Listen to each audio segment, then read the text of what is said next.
এর বাড়িতে এটা হচ্ছে কনের বাড়ির গেট ছিল আর এটা হচ্ছে ভিতরের ডেকোরেশনটা ছিল যে জায়গাটাতে বিয়ে হবে। আর অপোজিট সাইডে সোফা বউয়ের সাথে তোলার পরে আমি আমার বরের সাথে ফটো তুলেছিলাম, অনেকগুলোই তুলেছিলাম। দিদি যে বুকেটা পেয়েছিল ওর থেকেই দুটো ফুল আমার মাথায় লাগিয়ে দিচ্ছিল, লাস্টে আমি খুলে দিয়েছিলাম, মাথাটা অনেকটা ব্যথা করছিল বলে। তারপরেই ওদের বিয়েটা শুরু হয়ে গেছিলো। ওদের বিয়ের লগ্নটা প্রায় অনেকটাই লেটে ছিল, তাই বিয়েটা অনেকটাই লেটে শুরু হয়েছে। আমরা আসার সময় সিঁদুরদানটা দেখতে পারিনি। বিয়ের রিচুয়ালসগুলো বাকিটা কিছুটা বাইরে হয়েছিল আর কিছুটা ঘরে হয়েছিল। এখানে যেরকম মালা বদল, শুভদৃষ্টি, এই রিচুয়ালসগুলো এখানটাতে হয়েছিল, আর বাদ বাকি যে রিচুয়ালসগুলো ছিল সেগুলো ঘরে। পরে দাদা দিদিকে অনেকটা উঁচুতে তোলার পরে ওদের মালা বদলটা শেষ হলো।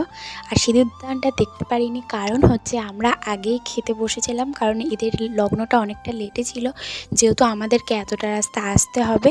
তো আমরা খাবার পরেই আর কি বিয়েটা দেখেছি, তারপরে খাওয়ার ওখানে চলে এসেছিলো। আর মেনুটা তোমরা আগে থেকেই দেখে নাও, আমি এর